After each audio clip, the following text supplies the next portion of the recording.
Yes, yes, people, man. Friday, you know what time it is, man. It's time. It's time for the Straight Talkers podcast with me and my boy Onome in the building. Onome, we say, man. Good, my guy. Can you hear me clearly? Yeah, it's a little bit rickety chickety, but I think hopefully we should. I can understand you, but we'll just see how it goes in it for the moment, innit? Yeah. So what's going on, man? You know, how's your week been and everything, man? How's the week been? Week's been good, man. Just normal. Just just normal stuff, really. Nothing special. Why? You know what? All I'm just seeing is Man City just signing up all these Ross Clark players, you know. I'm just sitting here. That's what club is supposed to do when you got problems. Everybody can clearly see you got problems. You go and fix it. You get it sorted. You know, we didn't get an average replacement. We needed it. We got Mamouche. We need defensive reinforcements. We got 2 defensive players signed right now. You understand? Who's the 2? Oh yeah, Kostanov and Reece. Victor Reece, yeah. So, and obviously, we're still after defensive midfielder. I think I'm hoping that we get David Luiz. You know, if we get David Luiz, then we sort it. Douglas Luiz. Sorry, David Luiz. Douglas Luiz. Yeah. Then we're really sorted. Do you understand? Then we're really sorted. You know, but yeah, you got a problem, you go and fix it. You know, it's not rocket science.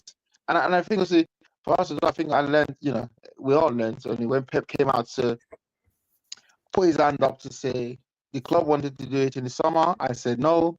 I felt like I had enough. I trust his players and stuff.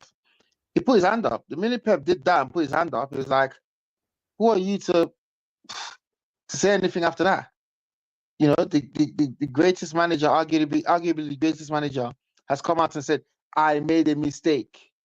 That's a lesson for life and a lesson for, that goes beyond football, where the greatest can still come out and be accountable to say, my bad, I made a mistake. Sorry about that. And being seen to fix it right now, it's a lesson for life. For me, that really goes beyond football, and it goes beyond, it goes into society. Because it just basically tells you, like, you're not too big to put your hand up when you make a mistake. If somebody like that has done it and said that. As you're saying that, my manager hasn't kind of got that message yet, like when he makes mistakes. I'm not hearing that kind of like, I've made a mistake. If anything, he's blaming other people for his mistake. He's always blaming somebody. He's always blaming the ref, the ball. Do you know what I mean? I don't know how many times I've heard Pep blame the ref. I don't think he has. No, he just says, get on with it. Do you know what? We're not going to talk about that, We lost and they were better than us. He always says they were better than us. We couldn't cope with them. They were better than us. Accountability, it takes accountability. Accountability is there. So for me, I really loved that when he came out and said that, because obviously we all go like, why are we not signing any players in the summer? Everyone was asking questions. And for him to come out and say, put the blame on me. Actually, these players won 6 months ago. I didn't think we was going to have this amount of injuries. I wanted to rebuild in the summer, which again shows that he was going to be here regardless anyway. Because if he said, no, we don't need to be rebuild now, we'll rebuild in the summer, it shows he was going to sign beyond anyway. Do you understand? With him saying that. But yeah, I really love that. And I'm taking that into like the society as well, to just say, like, sometimes don't be too big to own up to your mistake and stuff, because people will suffer inside their mistakes and suffer because they don't want to take accountability. They don't want to own up to it. And they'll just keep living a lie or keep suffering. Where if you own up to it and you just free yourself after that, Of course. For me, it goes a long way. I can always say that. I can only say that for my manager. It goes a long way. And it also makes me think, if we're signing these players now, don't for 1 second think that these players we just decided to go on the internet and search for striker and search for defenders.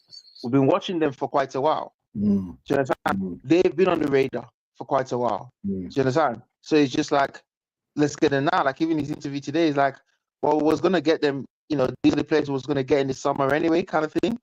But we need them now. We need players now. So you know, the one for me though, the one for me though is Mamouche though, man. That's the one for me. Why didn't our club go? 59 million. Why didn't one 59 million. So 59 million. That, no, I'm saying 59 million. That's a steal. That's a steal. Every club can afford him. Every club can afford him.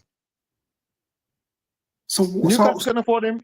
Are you not some gangsters or something? Are you not some mafia or something where you just like you? Our signings are crazy. Like, listen. You come here, I'll play it. Because I don't. Our signings are crazy. Even Haaland. Yes, it was a release clause and stuff, but even Haaland cost 63 million. 150. You man are doing something mad. You man are doing something. What I mean? No, you know what it is? I think it's because these players want to come as well. So it's a dream move for them, especially the kind of clubs we're going to go get them from. As well, isn't it? The manager's got manager as well. And we're not getting them from top clubs. You understand? We're getting them from, this is a step up, but guess what? This is not just a step up. This is the final destination.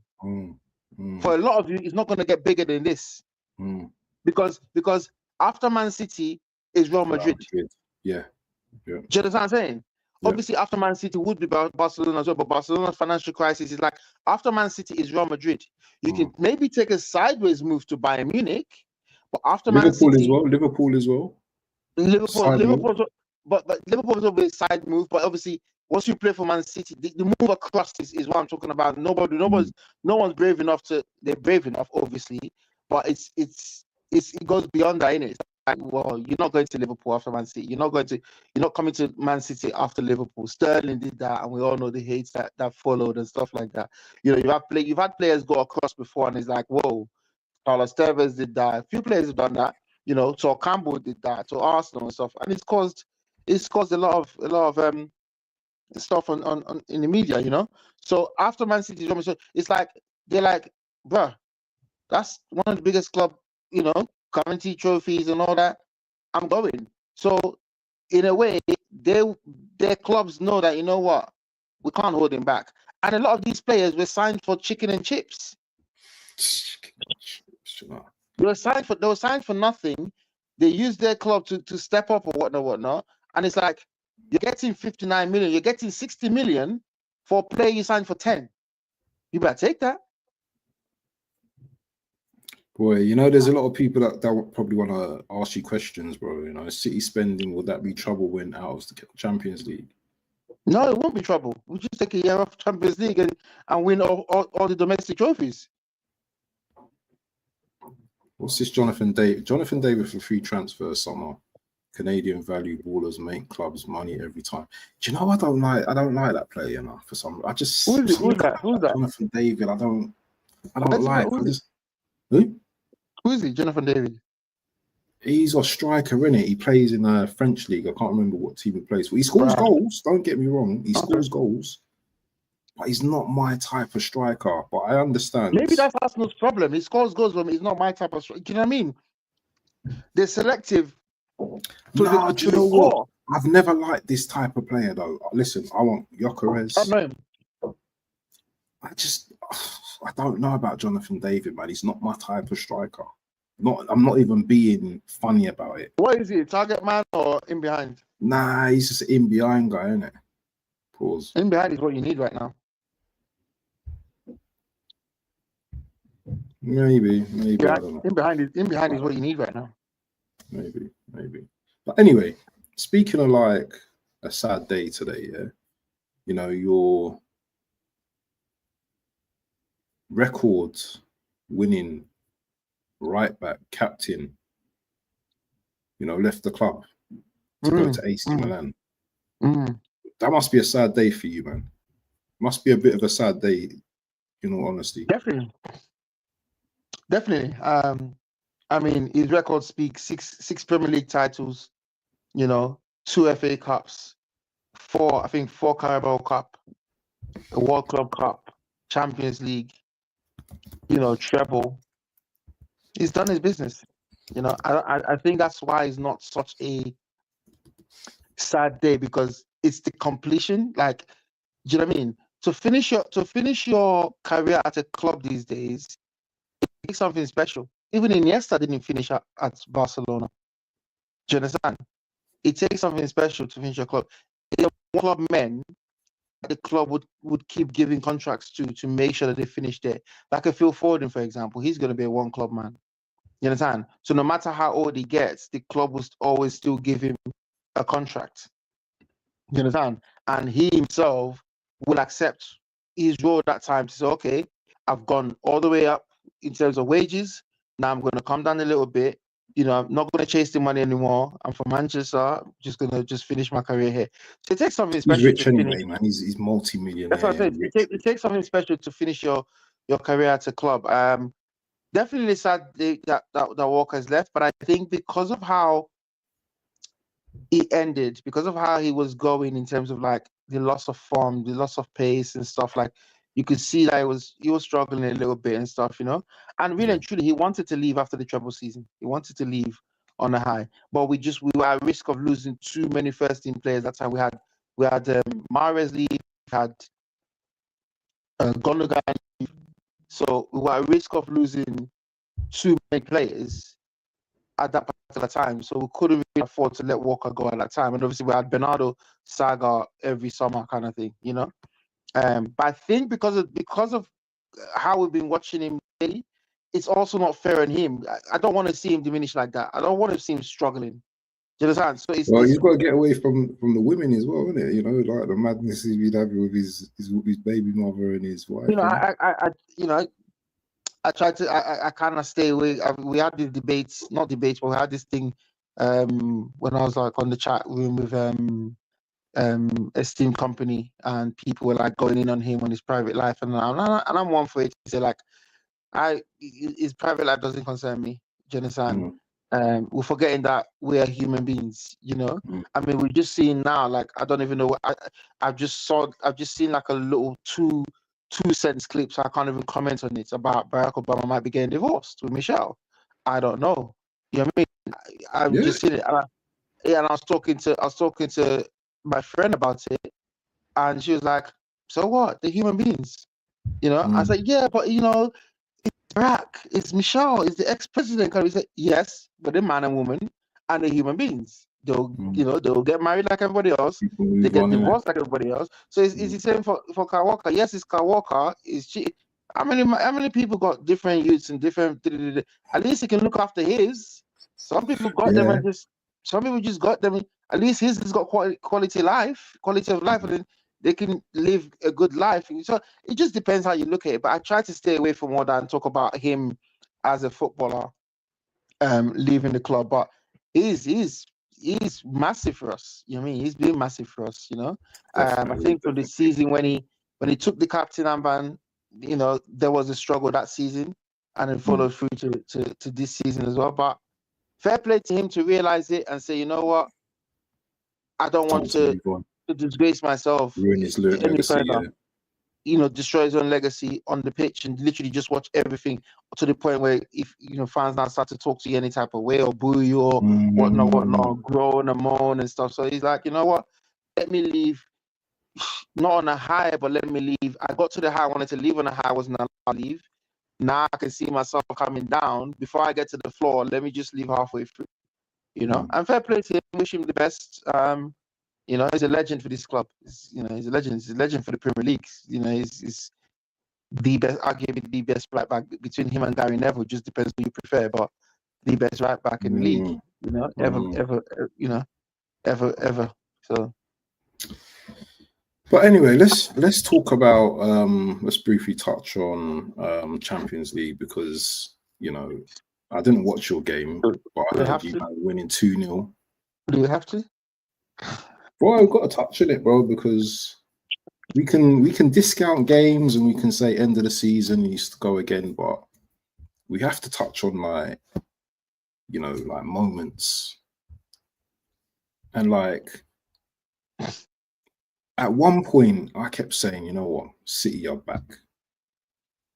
You know, and I'm not saying that, you know what, you still can't get past the qualification, you still can't qualify, but these type of games happen a bit way too much.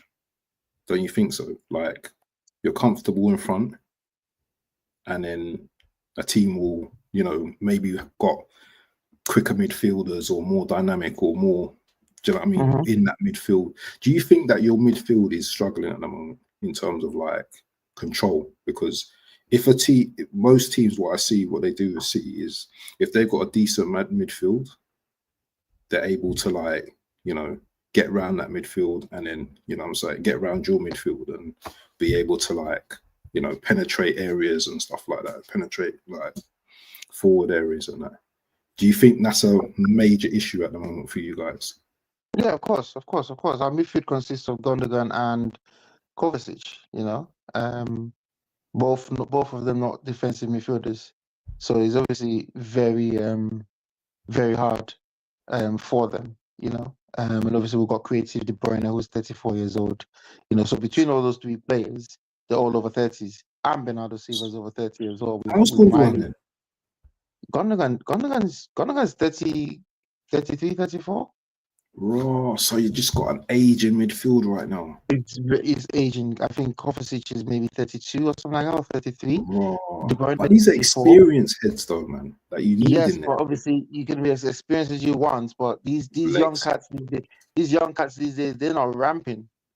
Do you know what I mean? They will move to you. They've got no respect whatsoever. Like back in the day when we play football in Nigeria, if you run past an old man, he will call you, say, come here, and it will conk you. It ain't happening over here. This is Premier League, bruv. You get a 19-year-old run you ragged, bruv. You can't do nothing to him. You know what I mean? So these youngsters these days, they're not ramping about. They've seen the money that's up there. Everyone's working hard to get to the top. So they're not slowing down. So it's just legs. It's just legs. Bernardo Silva is over 30 as well. It's just legs for us, you know. So that's four players in our midfield, all over 30s. Do you understand? Now we can have obviously De Bruyne there to give us that quality and stuff like that. But you know, having it's just legs. Do you understand? And once everybody knows, once that back four is not protected, once you get past the midfield and you're facing the back four with 3-4, it spells danger. Do you understand? That's why the back four has to be protected all the time. When you watch Liverpool, their back four is protected. You understand? You don't get past the back four and just facing the back they've four. got two great centre backs for a start. They've got two great centre backs, but they still were protected. We had great centre backs. We have great centre backs as well, but they were well protected before. So they never got exposed. That's why John Stones can come into midfield and do all the business he's doing and go on overlapping run and actually do an underlapping run and bring it across, you know, what De Bruyne does. But it never gets exposed because Rodri just waiting there for anybody that wants to dare come past. You understand? And then onto just so they were protected before. So that's just what's happening. It's just legs, to be honest. But like I said, we've made 3 signings. They are in the squad, I believe, for tomorrow. Like Pep said, I've seen clips of them training, and that. So they're straight into the firing line. There's no waiting around or slowing down and say, okay, this is Sainsbury's, this is Tesco.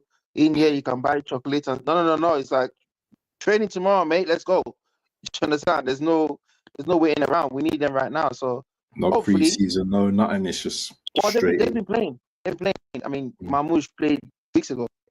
You know, they've been playing. So yeah, true. Yeah, they've been playing. They've fit already. Well. Yeah. The thing is though, with Mamouche though, I get he's got ability and stuff, yeah, but he's stepping up to another level now. Yep. Yeah, because Germany, you can do your thing, yeah, but this is a next level now for him. Yes, he's got the players around him, but this is another level for him. Yeah. Yeah. That kick that you get from a defender isn't the same in Germany. Do you understand? Yeah. That defender that may not have that pace, centre back or whatever, is going to be a lot stronger and a lot quicker. So, you know what I mean? I'm not saying it might take him time to adjust, but just saying the level that he's stepping up to is a different level. But I like him. I think he's a very good player. I think he's very tricky. I think he's we've had quality players that come to City and settle straight away. Vardy came and settled straight away. Do you understand? Yeah. Because you're coming to a quality team, quality players together, it's easy to. Yeah, it's easy to fit in. Doku came and settled. Savinho came. But the thing is, some of them players that you're mentioning, though, so Doku, he's not been really hitting it on fire recently. Do you know what I mean? There was a period where he was killing it, but it's kind of like slowed down a little bit. Savio, obviously, injuries. Doku's out for tomorrow again.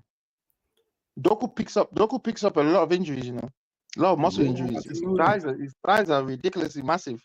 He picks up a lot of injuries, Doku. Little niggles, not serious injuries, not kicks or anything, but just little niggles here and there, because he's got that explosive. That's why you got to really rate what Sterling did for us for years upon years, where Sterling never picked up an injury. We got to talk on Sterling, and just as we segue in, as you mentioned, to Sterling, have you seen him playing for Arsenal? Any games this season? Or I watched a couple of games. Yeah, I watched a couple of games. What's happened to this? This brother was world class at that point, Yeah. What has happened? Them man must have done something to him at Chelsea, They must have put something in his food, his rice and peas, and they must have took out the seasoning. They must have took the seasoning out.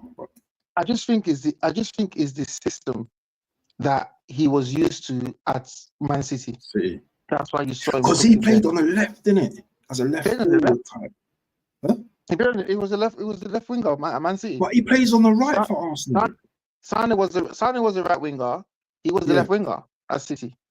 So Arteta was at your club, but he plays him on the right. Okay, Saka's out, I get that. But still, play the brother where he should be played. I don't think he's ever played left wing for Arsenal. Maybe once or twice. Maybe once. I mean, so it's coming on like a different role. When it was at Chelsea, forget it. Chelsea were playing him right wing back. Right wing back. Yes, I love Sterling that much. I followed a couple when I went to Chelsea. I watched a couple of games. I'm like, Sterling, man. I want to see my boy Sterling, right? They're playing him right wing back. They're playing him left wing back. They're playing him all sorts of places. I mean, it's not. They played him up front as well once, isn't it? They played him forward. But he played. He kind of touched a little bit sometimes with us, kind of thing. But he's always been a left winger, with us. He's always been a left winger. Like, go watch all his goals. You see all the goals that he scores. He's cutting in and finishing. Even when he played against Arsenal, there's one goal he scored against Arsenal at the Emirates, where coming, and then shot across. I remember that goal. Yeah, so he's not playing his rightful position. That's not to say he's not obviously gone down in form, because when you leave a club like City, for example, it's hard to go and pick up that same form in another club, because you're not getting a pass from De Bruyne anymore, are you? It's different. Do you think he's finished at this level? At the top level, do you think he's finished?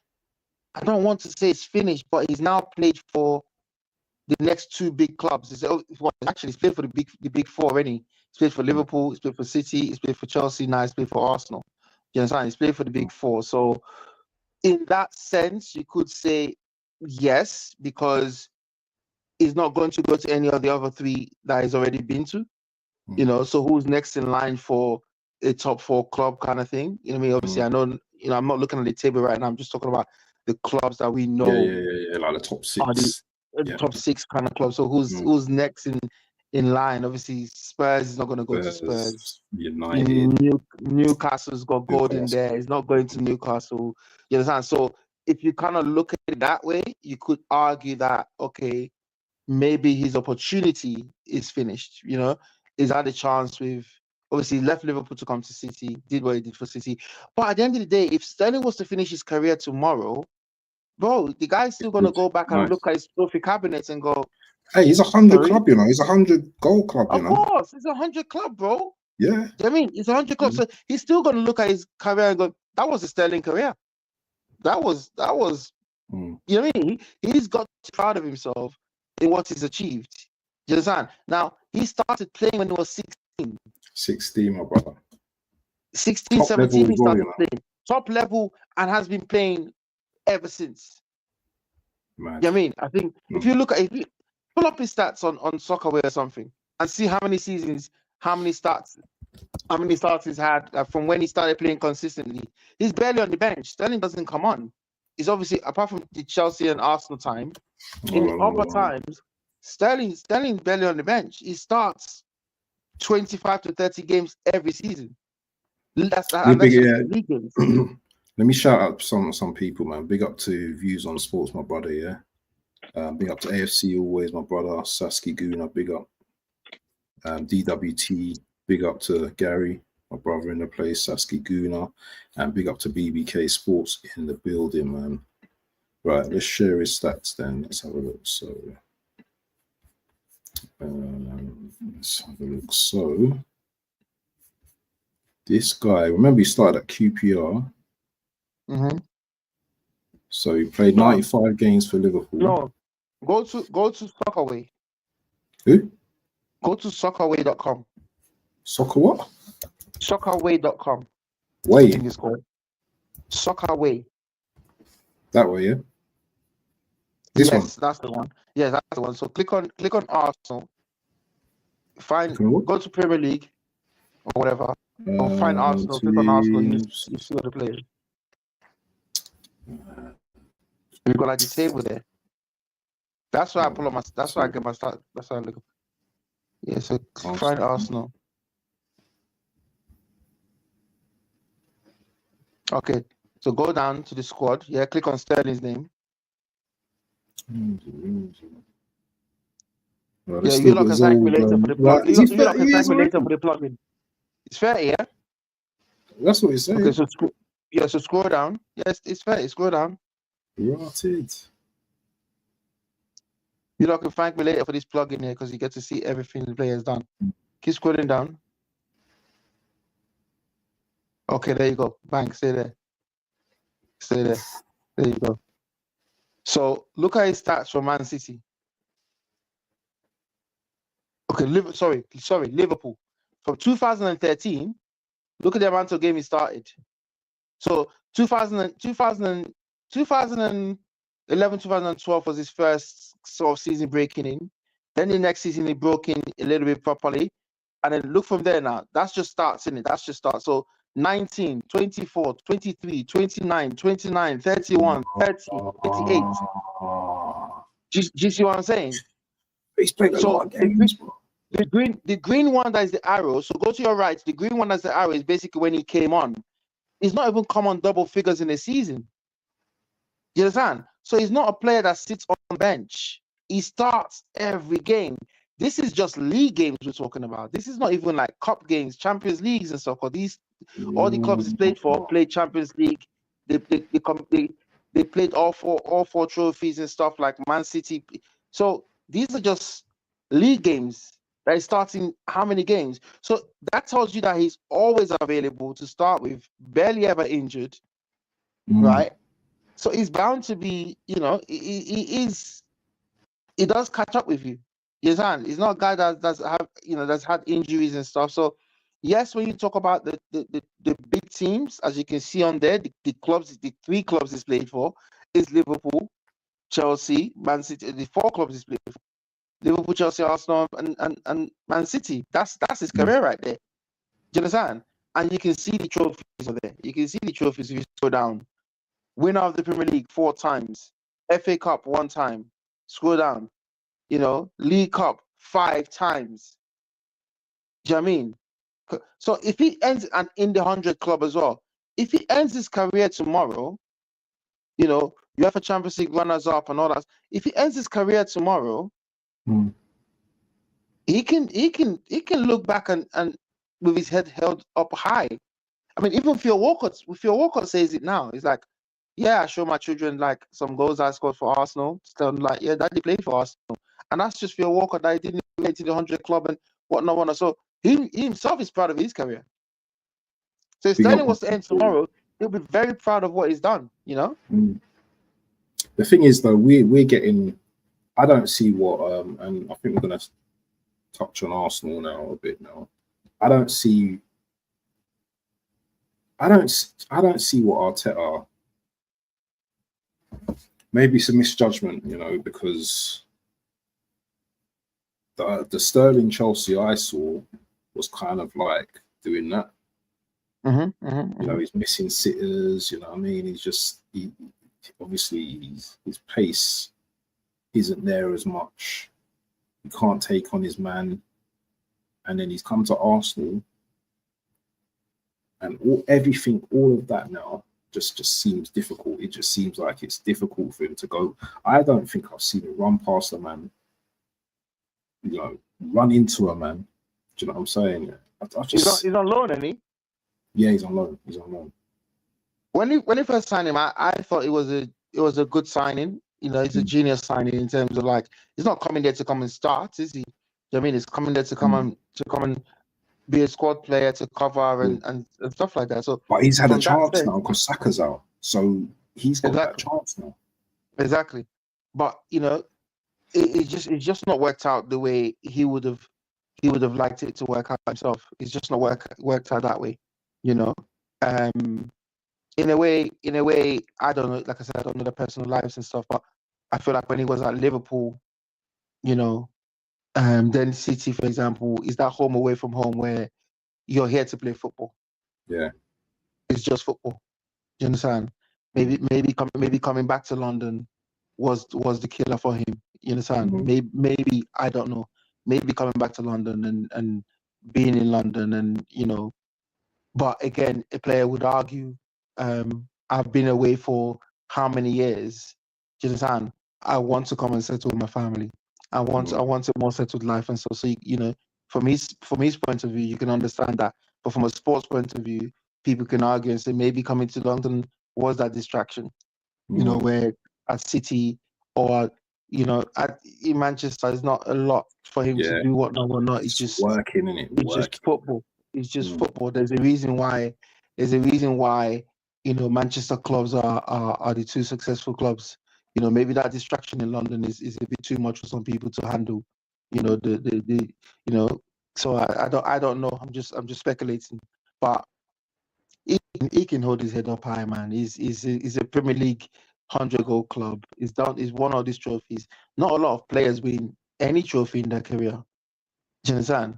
Let alone you know, look at the Arsenal players. Look at some of the Arsenal players right now, boy. Don't look like they're winning anything. We don't look like we're seeing any success anytime soon, man. This is it. So if you look at Sterling, for example, now, and you look at another player that's 30 at Arsenal, for example, and you compare both their careers, well, you know, who's showing what? One Premier League. 4 Premier Leagues, you know, brother. 4 Premier Leagues. But then guess what? After he left, we kept winning. If he stayed, there will be another Premier League. There will be Champions League. There will be treble. After he left, we kept winning. You would have been one of the most decorated. I mean, look at Phil Foden. Look at Phil Foden. I don't think there's many people that got more than him. There's not many people that got more than him. Haaland came 2 seasons ago. No, he's going to be the best. He's going to be the most decorated. Haaland came 2 seasons ago, and Haaland has got six trophies. He's got 6. Well, he's got the treble. He's got the World Club Cup. He's got 2 Premier Leagues, Champions League, FA Cup, World Club Cup, Super Cup as well. He's got 6 trophies. He came 2 seasons ago, and a couple of golden boots to go with that. So he's just come and just collected. It's like when you go to shopping in you know, when you go food shopping, you just get a trolley and he just came and just got the trolley and just collected collected his share. That's what people are coming to do at City. They're coming to collect their share. Oh, you're not going to do me like this, yeah? We're not going to win any trophy this season. You know about fix up, you know. I didn't come in not to win trophy. It's like Real Madrid. The culture of Real Madrid. You cannot go to Real Madrid and not deliver trophies. They don't have bad sales. Ancelotti now. He won the Champions League last year. Yeah, and he's going at the end of the season. They don't have bad spells at Real Madrid. You got to bring in trophies. The league is compulsory for them. Champions League. When I went to the tour, like I sent you the video. When I went to the tour and I saw Champions League, I'm like, I get it. I understand it. You cannot come to this club and when we walk down the hallway where they got all the pictures. If your picture is not there, you messed up. During your time, if your picture is not there, it means that you didn't win the Champions League. You messed up. You cannot sign the 3-year deal at Real Madrid and not deliver the Champions League in your 3 years. But it's a crime. It's an actual crime if you don't. So I get it. I get players. I totally get it. It's a crime if you don't. So it's the same as City right now. It's like you come to City in your 3 years, 4 years, whatever amount, you're going to win. You're going to win some trophies. So it's scaring everyone off, man, with your talk with trophies and all that, because everyone's just seems to just disappear, bro. For the ones that want to call me deluded or delusional, I still think we can win the Champions League this season. Bro, do you know what? Bruges ain't gonna be an easy game, you know. Don't take that as an easy game, bro. That's not gonna be an easy game. I would beat my chest before you'll beat them, but it's not. I will beat my chest. I'll beat my chest normally and say, but right now I don't know, bro. I don't know what's going to turn up. That's not an easy game, but it's at home. The advantage is at home. So if it was away, that could have been a bit tricky. If they score first, we're in problems. Nah. No, because it's not the same belief as before. Before, when the team scores against us first, I'm not worried at all. I look at the minutes and I go, "Rah, you scored in 10 minutes against us. Rah, Ted boy, you're brave." Man, I don't worry before, but now they score first. I'm like, fuck. If they score again, it's 2-0. So where before score 2-0. As long as we got a good 40 minutes left, 50 minutes, we'll equalize and we'll win. But that's not the feeling anymore. That's the problem. That's not the feeling anymore. Now we go 2-0 up. Like, you see the Ipswich game? Here's my boy LJ, man. I go gym with this guy, innit? LJ. Big up LJ in the building, man. Big up LJ. I'm supposed to go gym, but he's doing... Anyway, I'm going to chat to him in a bit anyway. But yeah, man. Go on, what you saying? Yeah, so now, even the Ipswich game, we went 1-0 up. I'm like, here we go again. They went 2-0 up. The only time I was comfortable was when we went 3-0 up. That's when I was comfortable. And then it was 4, 5, 6. But at 3-0 was when I was comfortable. So that's what it's taking now for us to be comfortable. 2-0, we're no longer comfortable at 2-0 now. This is the problem. So if Bruges score before us, it's a problem. Another thing as well, though, is you man are looking all right in the Premier League as well. Switching to Premier League, you man are doing all right because I think you're fourth at the moment or fifth. It was fourth, and then Chelsea won that game against Dusty Wolves. Yeah, so you know, everyone, the feeling is that, you know, City can get back into the top 4 this season. Yeah, you know, so you've done well to, you know, I mean, claw back, you know, all those dusty results that he had. You know what I mean? Yeah, and this league this season is a bit crazy, isn't it? Because no one wants to challenge Liverpool, and no one wants to just like, apart from Liverpool, who just want to. No, Forest are the only ones that are doing a little something. Forest will fall off. Forest are going to finish 5th. Hold on. You're saying Forest will fall off? Yeah. But by what? They've not been falling off. They've not been falling off. We still got to play them as well. It's not just about City playing them; it's the teams they're beating around them. I know they're beating teams around them. But what I'm saying is, I think Forest are like what? With 38, they're 44. They're level on points with us. They're second. Yeah, so they're 6 points. They're 6 points above us. We got to play them, right? We'll beat them. We'll beat Forest. They won't beat us. Where is it? At Forest. Listen, I'm not even hearing that. I'm not even. Listen. I've got to believe in I'm our not team, hearing man. that. I know that. We just made 3 signings. It does. These man, Forest have got momentum. Remember, They got momentum, yeah. Momentum, yeah. These men have got momentum. Liverpool went there the other day, you know, the best team in the Premier League at the moment. That's when I took Forest serious, you know, after the Liverpool draw. After the Liverpool draw, I said, you know what, Forest are going to finish top 4. Yeah, it's an intimidating place as well. They've made that place intimidating now. Yeah, you go there, teams go there. Look, they've got Chris Wood, yeah, who's scoring goals. They've got Aina and Elanga on the wings. Yeah, they've got pace. Yeah, they've got 2 brilliant centre backs in Murillo and I can't remember something Chenko. I can't remember his surname, but they've got a good team. They've got an all-round good team, bro. They do. So yeah, do you know what I mean? It's like, and we got you man next week as well. Yeah, we're playing you guys next week. I'm confident. I think that's the game. I'm confident about that game next week. You know, I'm very confident. Yes, it's at Emirates, isn't it? Yeah, I'm confident about that. I'm very confident about that game. You know, usually I wouldn't be confident. I can't argue your confidence. Why should I? Usually I wouldn't be confident, but I am confident. And usually I would be, but I'm not. The thing is, though, if Saliba's out, boy, then my confidence might. If Saliba's out, right, Mamouche starting, it could be a long day for you. It could be a long day. No, but you know what? No Saka, no Saliba. No Bukayo, no Saliba. Against City. That's your defensive rock gone, and that's your most creative player gone. Yeah, but to be honest, yeah, Saka don't really do nothing really against City, to be honest. He don't really do too much. But the thing is, it's not about what he does. It's not about what he does. It's psychological. It's knowing that Saka can do something. So we have to adjust to that. We played 2 left back against him. We played about 2 seasons ago. Yeah.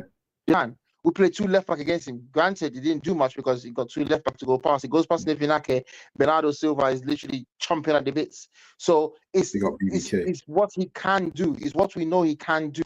It makes us adjust. When the ball goes out to him, there is watch him. He's dangerous. But now, if he's not there, you know, we're not going to respect that as much because we don't need to respect that as much. Yeah, but do you know what? Yeah. Saka's out and we've been playing without Saka in it, and obviously it's impacted our game, but if we just have to just get on with it. And do you know what, we can't sit here and just like, oh, do you know what, we've got City now and Saka's out and all that. No, because you know, we've got man like Trossard and we've got Martinelli as well, who's coming into a bit of form as well. You know, so and Martinelli likes to play against City. Yeah, do you know, he saw last season what he done. Yeah, so you know what, do you know what?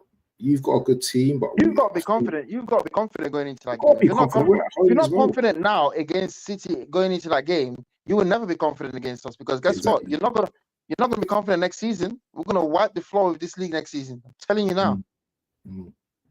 This is the season. This is the season. Come and collect your share this season. Come and collect your share. We are donating it to people now.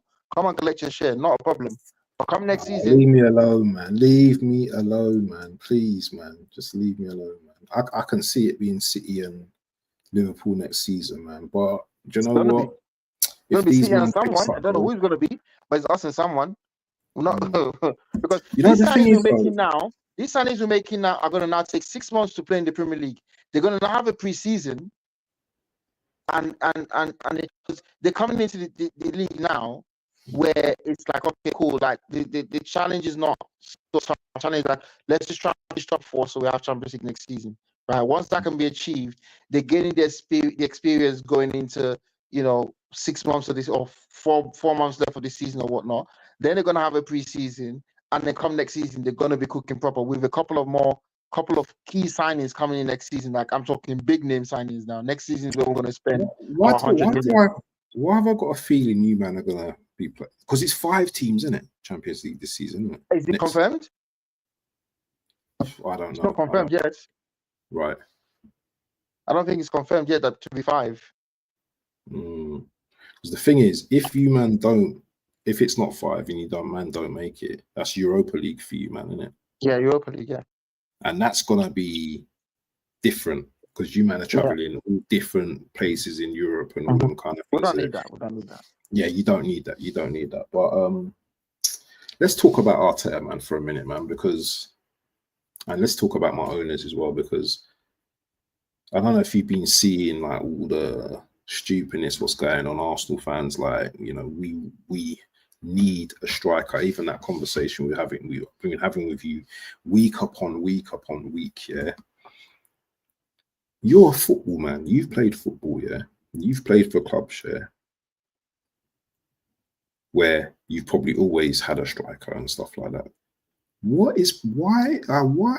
if we have a chance, because as far as I'm concerned, Arsenal still have a chance in this league. I don't think it's delusional to think about that.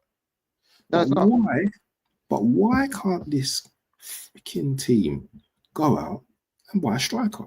I want you to answer that. Don't tell me what I already know. I want you to give me an answer why this team don't go out, and why this team and this manager don't go out to buy another striker. What is it? I think the only thing I can think of, and I don't know, I'm just saying from the outside, I think the only thing I can think of is he doesn't know how to then fit. I don't think he's got the experience to manage everybody altogether. I think he's always thinking, oh yeah, well when everybody's fit, how do I manage it? Where is he going to play? If I sign too big of a names, I think he looks at it as hierarchy of, I don't want to sign such a big striker that has to play kind of thing, because now this person's not going to be happy, or how do I play this person? How do I play this person? Do you understand? I don't think he knows how to manage it all. You know, I think he signs according to a ranking. So he will sign like a, you know, you can be kind of a bench player kind of thing. Like, you're not going to be too much problem in knocking my door that you want to start. On the other hand, but isn't that a good problem to have, though, my brother? Isn't that a good problem to have? But it comes with the experience of him being able to manage it. Where City, on the other hand, will have 23 quality players. Our squad is full of internationals. Do you understand? 23 internationals. So the only people we have in our squad that are not like going to be chomping at the bits are our youth team players just coming up. So you have your Rico Lewis, you have your James McAtee, you know, you have your Oscar Bob and stuff. Those are the only three in our squad. You know, obviously we've got, you know, a couple of more other younger players as well. But those are the only three in our squad that will not really go knock on the manager's door. Everybody else is fully international. You understand? And Pep is able to manage all of that. You understand? Because we play so many games. Arteta, I don't think, is able to manage all of that. So he's thinking, I go sign a striker. I've already got Jesus. I've got Kai Havertz. If I sign another striker, when Jesus is, you're forgetting that Jesus is going to be out for how many months? He's done for the season now. But we're supposed to be going for the title, man. There's no emotional intelligence when it comes to these things. You just got to be like ruthless and say, you know what, Jesus, I need a striker. I go sign a striker. You need something, you go and get it. That's the problem. Everybody knows that you've needed a striker for 2 years, my guy. For 2 years, you've needed a striker. We cannot see it. No, we cannot see it. So for me, when I said to you, remember I messaged you in the week, I said, bro, if your manager is coming out on the 14th of January to say, yeah, we're looking at players, yeah, you know, we're gonna see what's out there in the market and all that, bro, it tells me that you don't even have a target of number 1, number 2, number 3. It's the media that is actually linked to you guys. You guys are not coming out. Oh, we wanted a striker. You think it's today without watching Mamouche? You understand? You think we just learned about him now and just went to sign him just now? That's been done. Nobody mentioned him before. Nobody even mentioned his name. Do you understand? Why is Arsenal? Arsenal could go and get someone like Mamouche. Why is Arsenal not going to get him? Because again, like I said before, it's the next level for him. Arsenal is also the next level for him. You know, the funny thing is, well, yeah, this man, recently I've seen the manager like not smiling as much, and he's been getting pressed in, you know, them conferences. He's been getting pressed by the media, like saying, like, why don't you need a striker and that? And he got asked the question about, you know, people been talking about you getting a striker and everything and all that kind of stuff, yeah. And he kind of like hesitated and just doing some mad faces and stuff like, what do you mean? You know, kind of thing. Everyone knows what we're looking for is the right person. No accountability. No accountability. When you sign Kai Havertz, you signed him as a replacement for Xhaka to play that 8 role. Now you had a striker crisis. He's played striker for Chelsea before. Oh yeah, he scored against Man City in the Champions League. Fine. Oh yeah, he can play that position. He's played that position. He's dazzled a little bit, and you thought between him and Jesus, we can manage. Don't forget though, as well. Jesus is a player that cannot just sit on the bench just like that. He has to justify his wages. Jesus is on 200 and something grand. Do you understand? So the manager kind of has to justify that. Don't forget, Jesus is the manager's signing as well. So for the manager to come out and say, "Oh yeah, by the way, Jesus don't work out," the club will ask him a question. Say, "Hello, you said you work with this guy. You said you work with him. You said he's a fantastico. You said we should him for 47 million, I mean 48 million. You said we should give him 220,000. What are you telling us that is not working out with him? Please, don't waste our money." So he has to look after all of that. He has to manage all of that. He can't accept that. You know what? I fucked up. I made it wrong. Listen, Calvin Phillips came. Pep held his hand up. You know what? It hasn't worked out for him. I messed up. You know what? Blame me as well. I didn't give him the chances. But obviously, there's things that I'm seeing. And he shipped him out. Pep makes mistakes too. Calvin Phillips was signed for 40-something million. Mistake. Pep made a mistake. He held his hand up. Oh yeah. But you don't hear about it no more. You don't even hear about that no more. It's gone. You know what I mean? He made a mistake. Pep hold his hand. But Arteta doesn't want to hold his hand up to some of these mistakes that he's made. He's still trying to force it down your throat. Like, bless Lewis Skelly's come on and well done to Arteta on that one for giving him a chance to actually take over left back spot, because that left back spot has been a yo-yo for you guys. Zinchenko has never been that guy. He stumbles upon this. It's not forced. It's forced upon him. He doesn't like, I'm gonna give this guy opportunity. It's forced. It was due to injury. Look at Nwaneri as well. As well. Yeah, everyone got injured. Do you know what I mean? You know Nwaneri. Yeah, I don't know if you've watched Nwaneri, but you know he's a baller. I know he's a baller. Talented. Baller. You know what I'm saying? Why didn't he give him starts when this Odegaard was out? That was the time. That was the time when Odegaard was out. He's supposed to just give him the run and say, you know what? Let's see what you can do in that attacking midfield. But you know why he didn't? Because you know what? Nwaneri's taking Odegaard's place. He's taking his place. And Odegaard is the captain, and he has to keep the captain happy. That's what I mean. He protects and protects and love our players. He's not ruthless. Arteta's not ruthless. No, but he was a ruthless with Aubameyang and other players before that. Those were other people's players. With his players, he can't hold accountability. So he can't be ruthless with his players, because he's like he's in a losing situation. It's in a losing situation. It's like, well, you signed him. What are you telling us? Just like I just said, the owners will go, we gave him 200 and something grand. You signed him for 47 million. What are you telling us? That it didn't work out with him? How do we get our money back then? Because these guys are businessmen as well. How do we get our money back then? And don't forget, he's the second highest paid player highest paid manager in the world, like you said. So it's like, what are you telling us? Are you just here to waste our money then? Because we're paying you good money for you to. You know what I mean? So he doesn't do his own. There's nothing wrong with a manager going to sign former players, but even I know that Jesus was striker. The guy came out and said, "I see the game clearly as a right winger." He came out and said that. And he says he's not a goal scorer. He says his goal scorer is not his strongest suit. When Ferran Torres was with us, I remember the Newcastle game. He scored a hat-trick in the Newcastle game. Towards the end of that season, Ferran Torres was banging in goals, and in the beginning of the season, he was banging in goals as well before we sold him to Barcelona. Right? Ferran Torres was supposed to be a right winger. Him and Jesus swapped places. So Ferran Torres was playing up front, and Jesus was playing right wing. Then Pep came out and said Jesus sees the game on the right wing better, and Ferran Torres has got that sense of goal. So he swapped both of them. So why are you coming to sign Jesus and saying he's your number 9? When the guy is allergic to staying on the box, he doesn't stay in the box. I don't like to stay in the box, innit? It's like he gets attracted by the ball. Like wherever the ball is, he just wants to go and touch it. Give me. Pass. Give me. Like a dog, He gets attracted by the ball. So he's not that guy. And you guys sign him to be main man. That's the first mistake he made, and he's obviously invested so heavily on him. You know, Osimhen has been out there since. Vlahovic has been. It's the same strikers that's been recycled. You talk about Šeško. Šeško, you was linked with him for 2 years ago. 2 years. He's 2 years older now. He's 2 years older. And we're still playing about. Gyökeres is there. 84 million. Šeško probably had a baby when he was linked with him. The baby's 2 now, talking. Daddy, I thought you was going to Arsenal. You're not going to Arsenal again, Daddy? That's what his baby's saying to him. His baby's 2 years old now.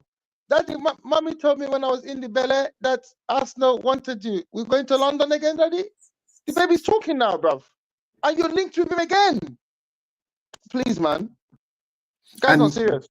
Have these men are saying in the summer, not January, in the summer. What are we doing in the summer? I thought you're trying to sign Zubimendi to bring him in the summer. Zubimendi was linked with him over a year ago, almost 2 years ago. And now you want to sign him for the summer. He's 3 years older. His baby started nursery. His baby started 15 hours free nursery, bruv. At City, you know what? We want the player. We identified the player. Next minute, Top's being held up, you know. Man's waving to his fans, you know, bro. Bro, the same day, the same day. Wow, I swear, it was that quick. He was in the country the same day, innit? He's training. He's banging and goes in training, bro. He's banging and goes in training already. All 3 of them are training. They're in the squad already. They trained before the Champions. The other 2 players trained before the Champions League game already. They already trained before the Champions League game. Mamouche is trained already. Apparently, Mamouche is going to start tomorrow. Kushner's going to start tomorrow. Apparently, that's the rumor. Mamouche and Kushner are starting tomorrow. Are you playing tomorrow or Sunday? Yeah, we're playing tomorrow. Tomorrow 5:30. Oh, that's going to be a good game, you know. Against Chelsea. Where is it? At Chelsea. At City. At City. Oh, that's going to be a good game. That's going to be a very good game. So if we beat them, we take that place in the top 4. So you know. Oh, that's a top 4. That's a top 4 battle, bro. With the 2 points above us. So this is a. Would you say it's a must win or? Absolutely must win. They beat us. They go 5 points above us. Again. If we beat them, we take our place in the top 4. Oh, then they get spooky then, man, because you're just gonna build confidence. Next minute you're second. Next minute you're second. Nah, this is what I'm saying. This is what I'm saying. I can still see us finishing above Nottingham Forest. Yeah, but Forest haven't got nothing to play for. They've only got the league to play in now. I don't know if they're in the FA Cup. They're in the FA Cup and league. I'm not sure if it's in the FA Cup. I'm not sure if it's they're in the FA Cup because they beat Luton the other day in the FA Cup. They're still in the FA Cup. But still, they're in the league and they've got momentum. And Nuno's doing a good job up there. He's doing a great job. He's doing a fantastic job. They got momentum. I'm just saying, I could always back City. Even at a terrible time like this, I'll still back us to still try and catch the next person or try and catch the next person. There's still about 16 games to play. You know, there's still about 16 games to. And you got Haaland as well. You know, a lot of things are going to happen in 16 games. A lot of things are going to happen in 16 games. Like I said, we just made 3 signings. These guys are going to impact us as well. You know, Kushinov played against you guys. You know, I saw played against you guys in one of your Europa League or Champions League or something. For Lens, isn't it? For Lens. Oh, is it? Yeah, for Lens. Oh, didn't they beat us or we beat them? I don't know who won, but I'm saying is we've gone and signed him. What was Arteta not? Did Arteta not spot that these guys are a good defender or whatnot, or see him there? We've gone and signed him. If he's good enough for us, surely he's good enough for you. You giving us an agent, that's all you've done, man. You put in a plant in our club, bro, from City. You just planted this brother Arteta in our club, and we've just gone like that.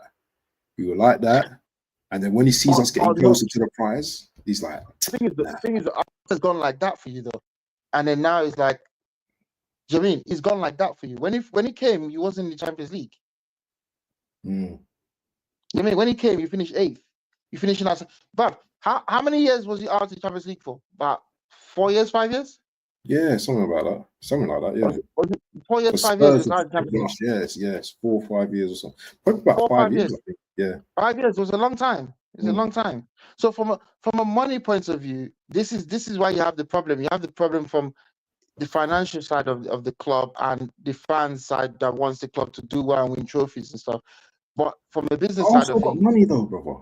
Arsenal got this club, money. they spent 700 million in the last 5 years. They spent more than us in the last 5 years. They spent more than us in the last 5 years. They spent 700 million. But when you look at this side, we ain't spent more than you. You spent $1 billion. We ain't spent more than you. Last 5 years, check it. Listen, I saw this the other day. We ain't spent more than you.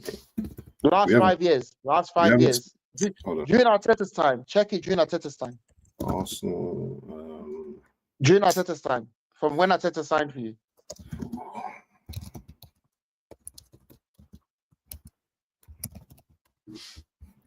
Premier League. Premier League. Someone in the chat, let us know. During Arteta's time, have Arsenal spend more than City? I put 5 years, yeah, net spend, yeah. Nah, man. Yeah. Oh, hold on. Let me share this. Hold on, you might be right. Okay. Hold on. Okay then. Hold on. Let me hold on. Let me just share this thing. You're forgetting that we're getting our players are chicken and chips, you know. Akanji came for 15 million. Alvarez came for 15 million. Our players are chicken and chips, bro. 7th. What's this? Yeah, Man United. We're 7th. What are we looking at here?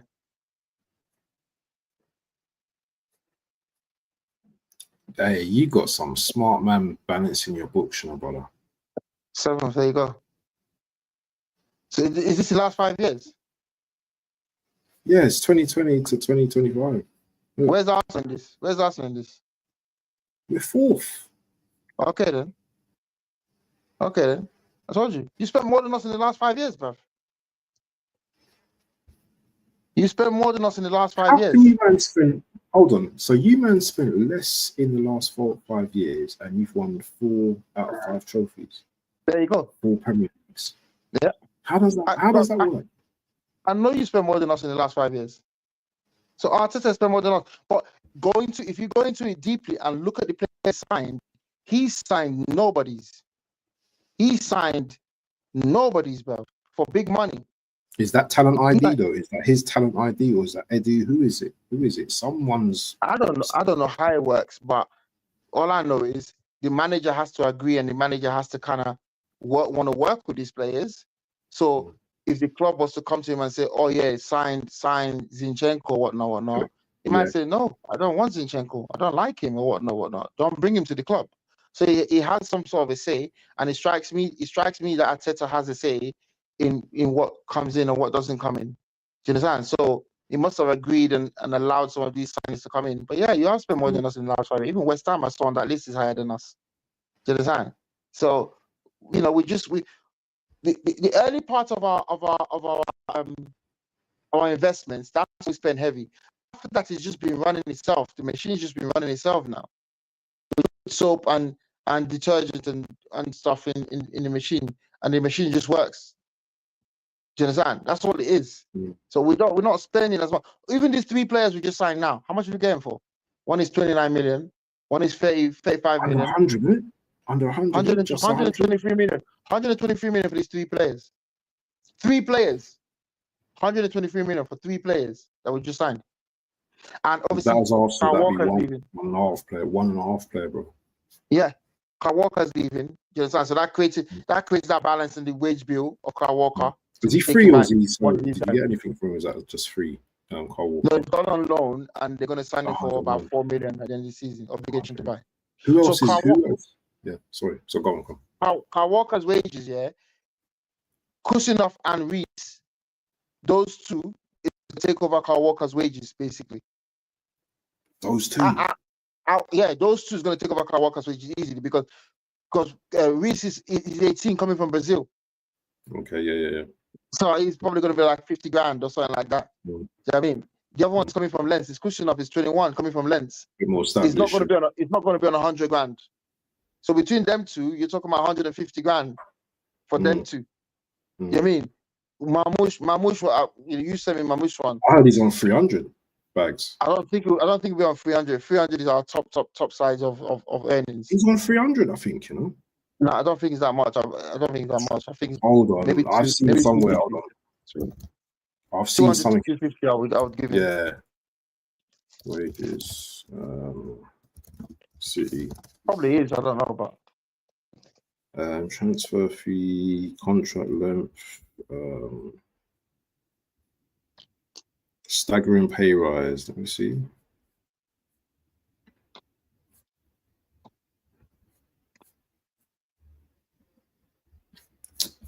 Where is it? I'm sure I see somewhere like 300,000. I think I sent it to you, bro. Yeah, you sent it to me. I'm sure I sent it to you. Like, hold on. Let me just see. Reports in Germany previously indicated that Marmouche's salary at the Etihad would be around 16 million euros gross or 10 million euros net per year. He only earned 2 million euros at Frankfurt, so he's getting some big P's, man. I can't see it, man. I can't. Let me see. He's 25 as well. It's not like he ain't. He's young. Yeah, he's got years of us. I can't. Hold on. 200. He will earn close to 275,000 per week at Etihad. I would believe that 275. Yeah, that sounds about right. He was only. But then again, the reason why I would argue that is that Phil Foden. Yeah. I think Phil Foden's on 250. Nah, he's on more than that. No, it's not more. Phil Foden's on 250. That's a lot of dough anyway. That's a lot of money anyway. I think he's on 250 anyway. Yeah. But people who's in the chat, who's on 400? Who's on 400? 400 is KDB. I think 375 to 400 is KDB. Him and Haaland are joints right now, but obviously Haaland's new deal makes him clearing it. But people in the chat though, how do you feel about your club has spent more money in the last 5 years than City, and we've won 4 of the last 5 Premier Leagues in that time?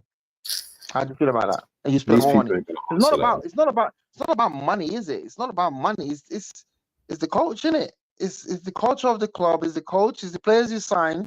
Because it just seems to me like you're just signing all these counterfeit Sokingari players. Honestly, some fraud players, bro. I'm telling you, man. It's just you once signed Pepe as your record signing. But you know what? That's another one. Pepe was a good player, but I think the coaching wasn't great with him as well. I think obviously we weren't great, but yeah, we got I think we got thing with that one, innit? We definitely got scammed with that one, boy. But I don't know, man. I don't know. I just got a feeling this club's gonna do a last minute Poundland. You know, striker. I'll tell you who I'll take now, though. There's a player at Bournemouth, plays on the left wing. Oh, Semedo. Listen, that guy. That's what I mean about these youngsters. They're moving. Well, you think I won't take him? You think I won't take him? Well, you better take him. Why, you don't think he's that good? I said, of course he is. He's mad. It's mad. That's what I mean about these players. They're moving. It seems like every club has a fast, tricky winger now. You know what I mean? Every club has somebody fast and tricky that is doing something. He's big as well. He's strong with it as well. He's powerful. And this is the thing, man. You take Semedo over Trossard all day. Oh, 100%. 100%. All day, every day. 100%. But guess what? He's there at Bournemouth. Everybody can see him. He's not hiding. Everybody can see him. He'll leave as well. He will leave as well. Bournemouth. He'll be gone. Everybody can see him. He's there at Bournemouth. Everybody can see him. You know, obviously he's not going to go. What Bournemouth command though for them, and this is where Arsenal got money, but they always want discount. You know, like I come to the shop. Yeah, I come to your shop, and say you've got some nice fish. Yeah, but you know this fish you caught. Yeah, it's the top fish. Yeah, but I come here, I pull out my wallet. Yeah. You see, I have like £50 notes, 50 loads of 50s in my thing, but I take out the £5 note and I get, you know what, take this for the fish. And you're seeing me with wads, you know. Taking out £5. Let me take this fish off you, man. You can look at me like, oh, you think I am an idiot or something? I'm gonna charge you even more now. This is how Arsenal are moving at the moment, my brother. Yeah. We selling our youth team players for crazy amounts of money. We sold Delap for 20 million. We sold Cole Palmer for 40. Yeah, Delap was 20 million to Ipswich. Ipswich, yeah. Yeah, played about 2 games for us. Went on loan. He's a good player, you know. I will take him now. I will take him. But the thing is, this is the thing, right? What people are not seeing or people not understanding. When Delap was with us, obviously he's a striker, so Haaland was going to block his path. Haaland was going to block his path. That's number one. Number two, he went on loan to about 2 championship clubs. He went to Preston, then he went to Hull, and if you look at his stats, he didn't light anything up. Right. Do you understand? He didn't light anything up. Yeah. So it's hard to believe that he's going to come and light anything up now. And guess what? If he's at City, he's not going to get the chance he's getting. Yeah. I'm not mad at, I'm not, you know what I mean? These players needed to go. When you see James McAtee, he's a good player. James McAtee is in the same set as Delap, Cole Palmer, and a couple more players as well. He was the captain of that team. McAtee, yeah? Yes. McAtee was Oh, Sheffield United. Is it Sheffield United? Yeah, the one that went on Sheffield United. Oh, okay. I don't know. He was captain and everything. He was the captain of that set of Cole Palmer and Delap. He was the captain of the youth team of that set. Oh, yeah. Okay. Right. So he's like, I wouldn't say he's the best of them or anything like that, but he's I mean, he's a good player, though, isn't it? He's a good player. All about. I would take him. I would take him. Is he still with you guys? Yeah, he scored his first Premier League goal the other day. I'm talking about. He scored a hat-trick. He got a hat-trick in the FA Cup, bruv. Yeah, against is it Southwood? Southwood, isn't it? Yeah. He's got 5 goals this season in the Premier League in the first team. He's not going to make it, though. He's not going to make it with you, man. For you, man, though. He's not going anywhere. He'll make it. Not with you, man. He will. You think he'll make it? He will. You think he's better than Foden? No. It's not better than Foden. But he can. Do you think he can get better than Foden? Or you know what would be James McAtee's trademark? He's going to be one of those players that just arrives in the box and just gets goals. That's good though. That's what I'm saying. He'll play. So you see the importance of him. That he's not just to make up numbers. If you need a goal, you go to him. You know what I mean? You know, like Gundogan that season when Gundogan was getting goals left, right, and center. You know what I mean? James McAtee was banging in goals for the youth team like crazy. Volleys, everything.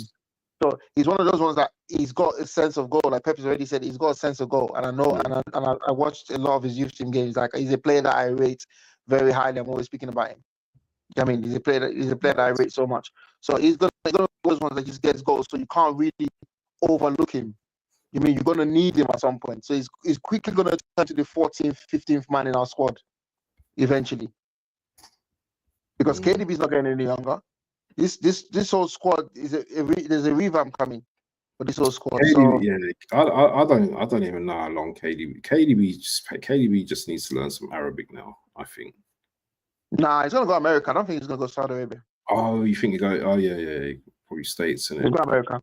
Yeah, he's gonna he'll get good money there anyway. But KDB doesn't need money. Money doesn't motivate KDB. It's not money that he needs. Who's this brother here? Hold on, let me just show this brother. I'll just see it here. Yes, that's the only person that has been. BBK Sports says he was with Ramsdale. That's the only time he's been ruthless. Bully in it. Who's this brother here? Youngster. That's from my youth team. Yeah. Bayer Leverkusen, yeah? Yeah, from my youth team. Oh, he sent a letter in it. Man, just see where do I start signing. Man, that's a lovely letter, innit? Because remember, man, he was at Spurs, innit, where he would have never won anything. And look at it, he just won so much. Bro, He left Spurs. He left Harry Kane and their man in Spurs. And look how decorated he is. Mad thing. He left Son. He left Son in Spurs. I swear Son was there when he was there, right? Yeah. So he left Son in Spurs. Look how decorated he is. And Son ain't got one trophy to show for his name. The streets will never forget how he used to pocket Vinny Jr. Yeah? This guy, man, just pacing it. Mad pace. Mad pace. And even in Serie A, he's still going to be one of the quickest, isn't it, in that league? You know, I clocked it from early, innit? So I was on the stream and I said to a company, I said, I've just clocked something.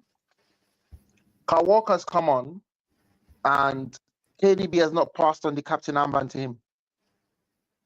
And they laughed. They didn't laugh it off. They went. I don't think there's anything to that. I'm like, trust me, I'm telling you now. Every other time that Kyle Walker's come on, KDB's passing the armband. But lately, he's not been giving it to him when he comes on. So it's almost like okay, cool, like you're no longer going to captain, you're leaving.